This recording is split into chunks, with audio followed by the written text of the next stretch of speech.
अब तक हमने बदलते हुए फाइनेंस मिनिस्टर्स को देखा और ये भी देखा कि कैसे फर्स्ट और सेकंड एस्टेट लुई 16 के ऊपर दबाव बना रहे थे ताकि ओल्ड ऑर्डर बना रहे। लुई 16 भी अपने प्रजा के लिए कोई सॉल्यूशंस नहीं ला पाए और ना ही एस्टेट्स में डिसिप्लिन ला पाए।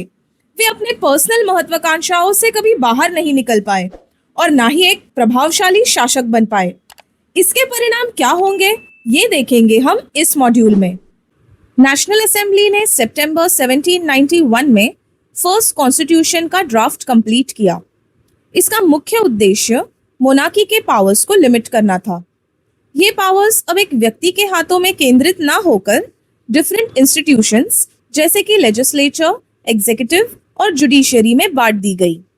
राजा के पास एक सस्पेंशन वीटो था, मतलब ही वे किसी भी कानून को डिले कर सकते थे लेकिन उसे परमानेंटली रिजेक्ट नहीं कर सकते थे।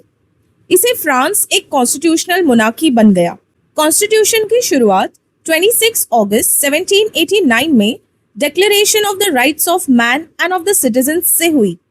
इस हिस्टोरिक डॉक्यूमेंट में ये घोषणाएं की गई कि सभी मनुष्य स्वतंत्र और समान अधिकारों से जन्म लेते हैं। सॉवरेनिटी नेशन को बिलोंग करती है। प्रत्येक व्यक्ति को लिबर्टी, प्रॉपर्टी, सिक्योरिटी और ऑपरेशन के विरुद्ध रेजिस्टेंस का अधिकार है। Right to life, freedom of speech, freedom of opinion, equality before law जैसे अधिकारों को नेचुरल और इनएलिएनेबल राइट्स घोषित किया गया। ये अधिकार प्रत्येक व्यक्ति को जन्म से ही प्राप्त होते हैं और इन्हें छीना नहीं जा सकता। इन नेचुरल राइट्स की सुरक्षा करना राज्य का कर्तव्य था। 1791 के कॉन्स्टिट्यूशन ने कानून बनाने के पावर्स नेशनल असेंबली को सौंप दिए, जो इनडायरेक्टली चुना गया था। अर्थात सिटीजन्स ने ग्रुप ऑफ इलेक्टर्स को वोट दिया जिन्होंने आगे चलकर असेंबली का चुनाव किया था। हालांकि सभी सिटीजन्स को वोट करने का अधिकार नहीं था। केवल 25 इयर्स अबव एज के पुरुष जो कम से कम एक मजदूर के 3 दिन की मजदूरी के बराबर टैक्स चुकाते थे, उन्हें एक्टिव सिटीजन्स करार कर दिया गया, यानी उन्हें वोटिंग के राइट्स मिले। बाकी सब पुरुष और महिलाएं पैसिव सिटीजन्स माने गए। इलेक्टर बनने हेतु और फिर असेंबली का मेंबर बनने के लिए किसी भी पुरुष को highest bracket of tax payers के श्रेणी में आना अनिवार्य था। रेवोल्यूशनरी जर्नलिस्ट जीन पॉल ने अपने समाचार पत्र Lammy due people, the friend of the people में नेशनल असेंबली द्वारा तैयार किए गए कॉन्स्टिट्यूशन पर कमेंट करते हुए लिखा, जनता का रिप्रेजेंटेशन करने का कार्य अमीरों को सौंपा गया है। गरीबों और ऑप्रेस्ड की स्थिति केवल शांतिपूर्ण तरीकों से कभी नहीं सुधरेगी। ये बिल्कुल स्पष्ट प्रमाण है कि किस प्रकार वेल्थ कानून को इन्फ्लुएंस करता है। फिर भी कानून तब तक ही टिके रहेंगे जब तक जनता उन्हें मानने के लिए तैयार है। 1789 में फ्रेंच रेवोल्यूशन के दौरान लुई 16 को रेवोल्यूशनरीज यानी कि क्रांतिकारियों से खतरा महसूस होने लगा। उन्होंने उम्मीद की कि फॉरेन मोनार्कीज, स्पेशली ऑस्ट्रिया जो कि क्वीन मैरी एंटोइनेट की होम कंट्री थी, और प्रशिया फ्रांस में हस्तक्षेप करके उनकी पावर्स को रिस्टोर कर सकते हैं। 1791 में लुई 16 ने ऑस्ट्रिया के राजा लियोपोल्ड II जो कि मैरी एंटोइनेट के भाई थे और फ्रेडरिक विलियम II जो कि प्रशिया के राजा थे, उनसे सीक्रेटली कम्युनिकेट किया। नेगोशिएशंस होने से पूर्व ही लुई 16 ने फ्रांस से भागने की कोशिश की ताकि शाही समर्थकों से मिल सके और ऑस्ट्रियन टेरिटरी में सेफली पहुंच सके, लेकिन उन्हें वर्नेस में पहचान लिया गया और पेरिस वापस लाया गया। इस घटना ने लोगों का राजा पर से विश्वास तोड़ दिया। उन्होंने कहा कि वे क्रांति को अबैंडन नहीं कर रहे थे, पर बहुत कम लोगों ने इस पे भरोसा किया।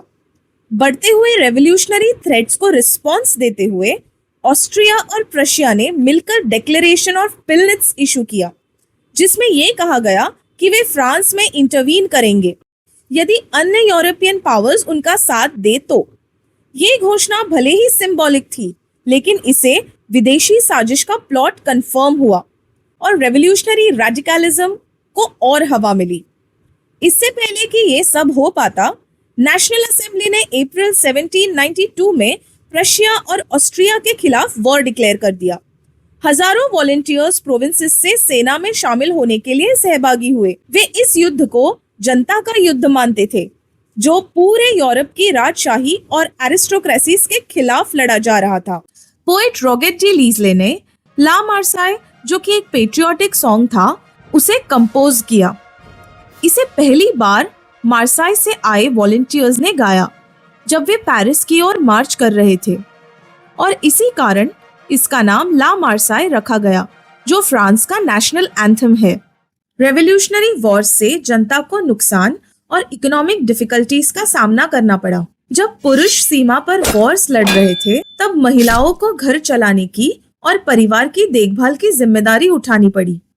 लार्ज सेक्शन ऑफ पॉपुलेशन इस बात से सहमत था कि रेवोल्यूशन को और बढ़ाया जाना चाहिए, क्योंकि 1791 के कॉन्स्टिट्यूशन ने केवल समाज के रिचर सेक्शन को ही पॉलिटिकल राइट्स दिए थे।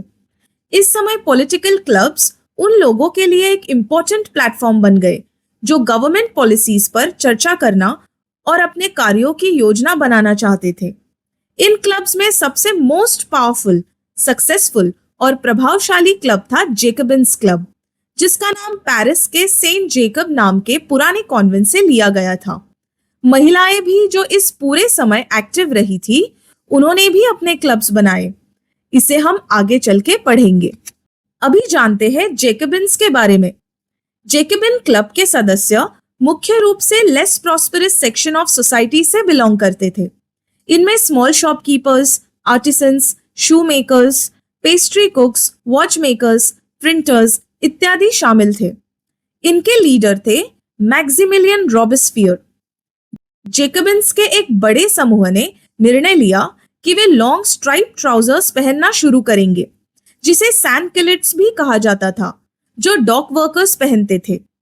इसका उद्देश्य खुद को समाज के fashionable section of society, especially nobles जो नी ब्रीचेस पहनते थे, उनसे अलग दिखाना था।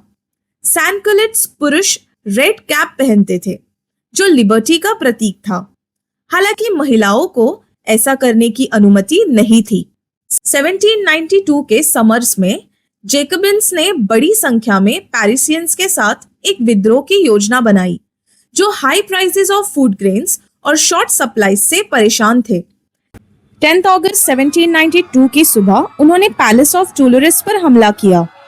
वहां पर उन्हें एक हिडन आयरन चेस्ट, आर्मर दी फेयर, मिला, जिसमें सीक्रेट डॉक्यूमेंट्स थे, जो राजा के फॉरेन पावर्स के साथ किए गए सीक्रेट कम्युनिकेशन का सबूत थे। ये स्पष्ट रूप से ट्रीजन था, यानी कि राजद्रोह का प्रमाण था। बाद में असेंबली ने रॉयल फैमिली को इम्प्रिजन करने के लिए वोट किया। चुनाव कराए गए। अब से 21 वर्ष और उससे अधिक एज के पुरुषों को मतदान का अधिकार प्राप्त हुआ, चाहे वे अमीर हो या गरीब। न्यूली इलेक्टेड असेंबली को कन्वेंशन कहा गया। 21 सितंबर 1792 को मोनार्की को समाप्त कर दिया और फ्रांस को एक रिपब्लिक घोषित किया। जैसे कि आप जानते हैं, रिपब्लिक एक ऐसी शासन व्यवस्था है जिसमें जनता सरकार का चुनाव करती है, including the head of the government. इसमें हेरिडेटरी मोनार्की नहीं होती, यानी कि वंश से चलने वाली राजशाही नहीं होती। दिसंबर 1792 में लुई 16 पर नेशनल कन्वेंशन में मुकदमा चला।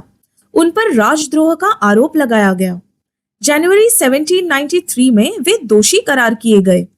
उन्होंने शांत भाव से मृत्यु का सामना किया और एक शॉर्ट स्पीच दिया, जिसमें वे खुद को इनोसेंट बता रहे थे, परंतु ड्रम रोल की आवाज से उन्हें बीच में ही रोक दिया गया। 21 जनवरी को Place de la Revolution Paris में उन्हें गिलेटिन द्वारा मृत्युदंड दिया गया। उनकी मृत्यु से पूरा यूरोप स्तब्ध रह गया। इससे फ्रांस की क्रांति और भी रेडिकलाइज हो गई। यूरोपियन पावर्स ने रेवोल्यूशनरी फ्रांस के अगेंस्ट कोalition बना लिया। अक्टूबर 1793 में लुई 16 की वाइफ मैरी एंटोइनेट को भी गिलेटिन द्वारा मृत्युदंड दिया गया। लुई 16 की हत्या केवल एक राजा का अंत नहीं था, यह एक ऐसे इंसान की दर्दनाक विदाई थी जो इतिहास के चक्रव्यूह में फंस गए थे। कभी फ्रांस के सबसे भव्य साम्राज्य का शासक अब गिलेटिन की ओर शांत स्वर में कदम बढ़ा रहा था, ये जानते हुए कि जिन लोगों की सुरक्षा करना उनका कर्तव्य था, उन्हीं ने अब उन्हें मौत की सजा सुनाई थी। जब गिलेटिन की धारदार प्लेट गिरी, तब भीड़ की खामोशी को सदियों पुराने राजशाही के अंत की गूंज ने तोड़ दिया।